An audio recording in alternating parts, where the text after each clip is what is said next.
You know, Shaitan wants that you worry about the future. That you just keep worrying. What's my son gonna do? Is he gonna rebel? What's my daughter gonna do?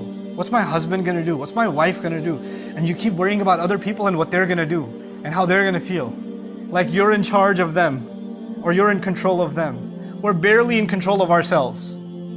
But we think we can control what everybody else around us is gonna do and what their future is gonna be, and we wanna control their future. You'll have a mother dying every day. Why isn't my daughter who's married, why isn't she having a baby? When is she gonna have a baby? When is she gonna have a baby? And she's calling her and saying, you know, Allah wants you to have a baby. Allah doesn't want her to have a baby, you want her to have a baby. I don't know what email you got from Allah that you told her.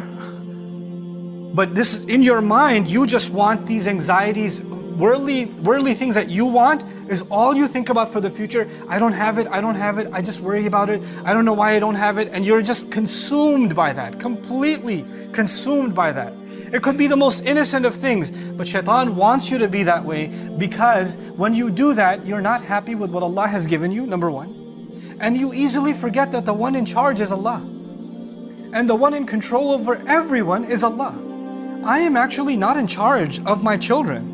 Once they get to a certain age, what they do is between them and Allah. All I can be is an advice, that's all I can do.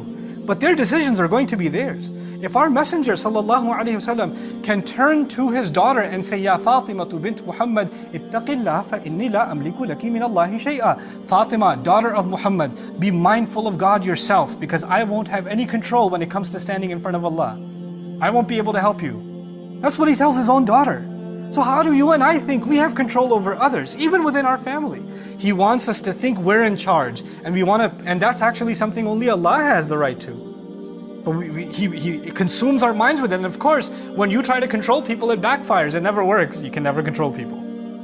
You can't control people. And when you can't control people, you get even more anxious, and you get, negative constantly. And when you become negative constantly, it's impossible for you to be grateful. Look at how the ayah is going to end. وَلَا تَجِدُ أَكْثَرَهُمْ شَاكِرِينَ. You're not going to find most of them grateful, because they're going to be negative all the time. They're going to be anxious about the future all the time. What's going to happen to my job? What's going to happen with my money? Where's this going to come from? Where's that going to come from? What's going to happen to the health? What's going to happen to the kids? What's going to happen to this or that or the other? What if they find out? What if this happens? What if this one says this? What if that one does that? And you're just so overwhelmed by these petty things that you forget that Allah controls the future. That Allah owns it, not you, not me. And the fact that we had even a good, peaceful day, one moment, was not because we earned it or we planned it or we controlled it. It's Allah who gives relief. Every single day, that's Allah who gives relief. The fact that our bodies are still functioning and we're sitting here in the Friday prayer is Allah giving us relief. Allah giving us ability. And we forget that, and we think that we have to figure all the future out. We have to control all the outcomes. And that's one of the things Shaitan wants, is to make you confused about thinking that you have something to do with the future.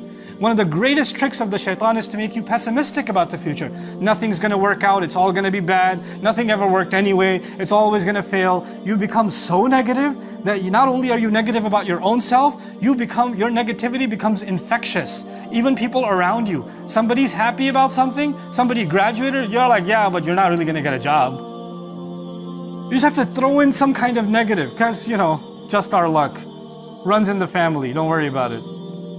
This is the pessimism of the devil. He wants that from you, because if a person is pessimistic, then how can they have pessimism and hope in Allah? How can they have pessimism and reliance in Allah?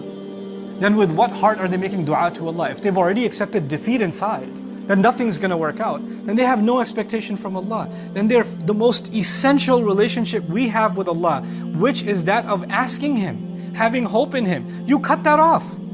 You're hopeless. And what is Shaitan by definition? He's hopeless. By definition, he's hopeless. And he wants you to become hopeless. These are his attacks from the front.